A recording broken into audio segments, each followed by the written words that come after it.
Setiap pagi, Kirana merasakan desiran yang sama. Pukul 5, alarm Dito, suaminya, berbunyi. Pukul 6, tangisan nyaring Rio, putra mereka yang berusia 2 tahun, mengisi rumah. Kirana merasa seperti robot, berputar melayani dua laki-laki di hidupnya. Ada kecemburuan halus saat Dito berangkat kerja, meninggalkan Kirana di rumah yang kini terasa sunyi, hanya diisi celotehan dan tuntutan Rio. Ia rindu identitasnya sebagai desainer grafis, kini tenggelam di bawah tumpukan popok dan sisa makanan. Siang hari adalah medan perang Kirana. Kesabaran menipis saat Rio menumpahkan makanan atau merengek tanpa henti.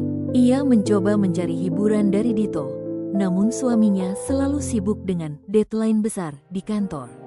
Kirana merasa terpinggirkan, perjuangannya di rumah tidak setara. Di sisi lain, Dito juga memendam bebannya sendiri. Tekanan pekerjaan menumpuk, namun ekspektasi sosial mengharuskannya kuat.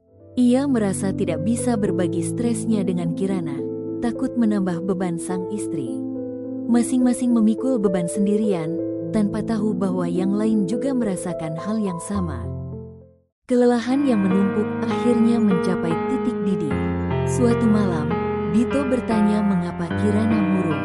Kirana meledak, menumpahkan semua frustrasinya tentang hari-harinya yang melelahkan dan merasa tidak dihargai.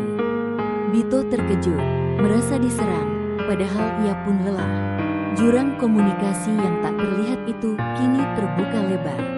Setelah ledakan itu, keheningan menyelimuti mereka.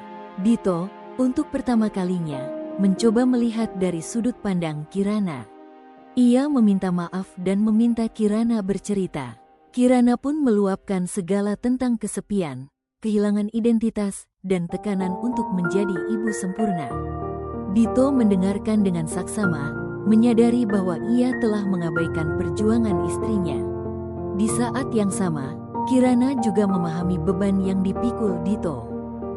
Malam itu, mereka berbicara hingga larut, saling membuka diri tentang tekanan dan kesepian masing-masing. Mereka sadar, memendam beban justru menciptakan jarak. Mereka sepakat untuk menyediakan waktu Kirana setiap minggu dan Dito berjanji akan lebih sering berkomunikasi. Hubungan mereka tidak akan sempurna, namun fondasi baru telah diletakkan. Komunikasi yang terbuka, empati yang tulus, dan dukungan tanpa henti. Mereka belajar bahwa menjadi orang tua berarti saling mengangkat, bukan memikul beban sendirian. Perlahan, bayangan pagi yang sama mulai disinai harapan, karena mereka tahu, mereka adalah kita yang kuat.